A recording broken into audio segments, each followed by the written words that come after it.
to have. Yeah, because there'll be people watching and they'll be judging and they'll be saying, oh, you children should be enough. There'll be those that are watching Aaron, mate. TV. Oh, it's back. It went off for a second. Sorry. There'll be people watching. There'll be people watching. Thank you, Alex. There'll be people watching. Pedantic, they called me the other day. Not him, the other guy. He said, you're pedantic. Side conversation, we'll come back to that. And I was like, you what? So I Googled it. And I was like, that's a compliment.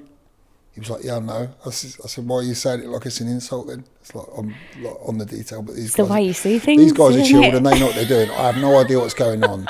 I have no idea if any of the cameras are recording, if the lighting's okay. And I'm constantly asking questions. And he's like, Dan, just fucking sit down and do the pod. Every pod comes out class. That's the But I'm like, trust me, yeah, Monday, Tuesday, Wednesday, he'd do good not to answer the phone to me because I'm on him for the pod. And now I don't even ring him now. I ring him and just drop call him, and he knows I'm not asking. One ring, good old one ring. What were we talking about?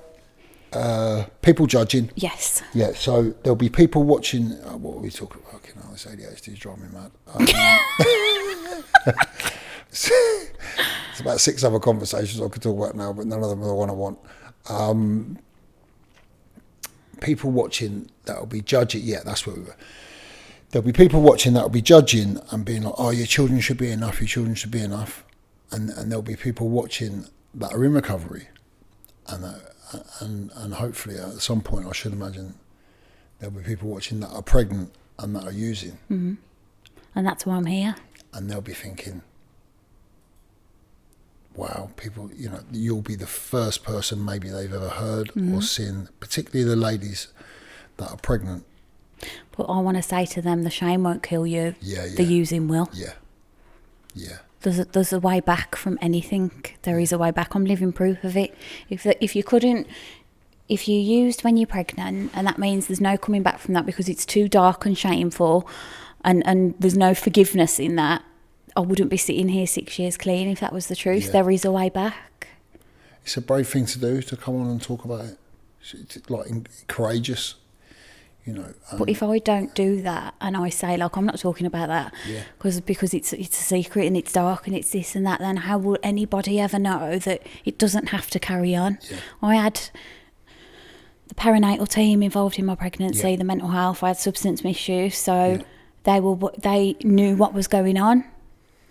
And they did nothing but support me. Social services? Social services. Support? Social services, I will say they closed the file a couple of weeks before he was born. Wow. As soon as I got clean, because I had so many protective factors. Okay. I'd moved in with my mum, I had 3 sisters, I had endless support. I mean, my own mother wouldn't allow me to use with a baby. She said that to me. So if anything would have happened, I would not have just been left with a baby to potentially cause any harm. So, and I think they knew that. So I was lucky because I had an incredible amount of support. Yeah. But it's not always like that for everybody. But what I will say is that the professionals involved, they stayed in our lives until he was 1, until he turned 12 months. Not social services, but the perinatal team, the substance misuse. I was tested regularly. They put me on courses that had, you'd get picked up. Yeah. You'd get dropped home. They'd have professional childcare in place while you did the courses to help build your confidence as a mom. Yeah. And give you like a safe space and a bit of a break and a place to talk. I didn't know that any of that was available. No. I thought it was a very underground, shady sort of, don't talk about it, you use, child gets removed, end of. That is not my experience. Were there points in which you thought he's going to be taken from you? Of course there was. There's a point where my sister had to sit down with her partner and talk about potentially taking my son in when he was born, because my family didn't know whether I was going to make it. Did you know you were going to make it? No. Good shout. So there was sort of a plan B.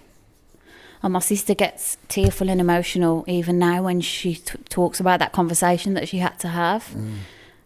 Because my family know the good in me. They know my soul. They know that I'm pure and that I would never intentionally cause harm, especially not to my own child. Yeah. But they also know addiction.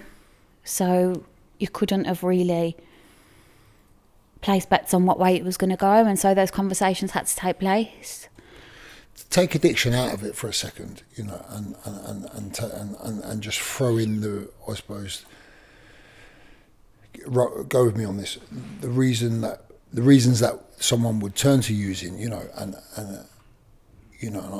for me, you know, I know with my own children, you know, even if I wasn't an addict, but I'd been through the same stuff that had caused me to use, I would still be questioning, am I able to be a parent? You know, just with all this shit that I went through, you know, even if I'd never picked up a drug in my life, you know, it'd be like all that self-doubt, you know. And my mum and dad, I just want to say, you know, because they'll be watching, my mum's like my number one fan, and like they did an incredible job. You know, one, I was a major pain in the arse. Two, they didn't have the best start, you know, and they just did the best job they could with the stuff they had. With what they had, yeah. Yeah, and you know, but even, and I know you went through your own stuff, you know,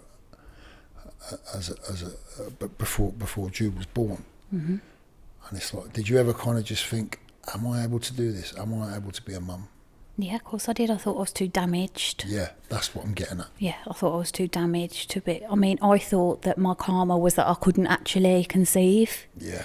And I'd accepted that. And so, of course, when I did find myself pregnant, I went down the route of thinking, am I even capable? The main question was, do I deserve this? Because I didn't feel like I did. Because I know that most women's experience is that getting pregnant is joyful, and it's a gift, and it's exciting, and it's not meant to be terror and fear and shame. But I just think I've lost my trail a bit. You've lost your train of thought. Yeah. That's fine. It's fine. Blank. It is what it is. Yeah, I was gonna ask, because again, there'll be people watching that can't have children. Of course, yeah. And they'll be judging, and there'll be people watching that can't have children that won't be judging, you know. Yeah, do you kind of think about that and think about, well, why me? Why, you know, when they're... Of course, and I just think that if I didn't have Jude, I would be dead by now. Okay. I know that. So a gift from God. Absolute gift from God. And just the way it happened, and when he was born, and the fact that I have been driven to succeed, and I have never stopped doing the things that got me clean, and I don't do them, they're not a chore. I do them happily, they're just part of my life now. Yeah. They're part of our life. I just want to be clean and be a mum and be happy. Yeah, and you hear it, you know, I've heard it said many times, you know, when we recover from addiction, you know, it's probably the only disease that, you know, when we treat it, we're better than the person that got ill. Absolutely. So to speak, you know. And I didn't get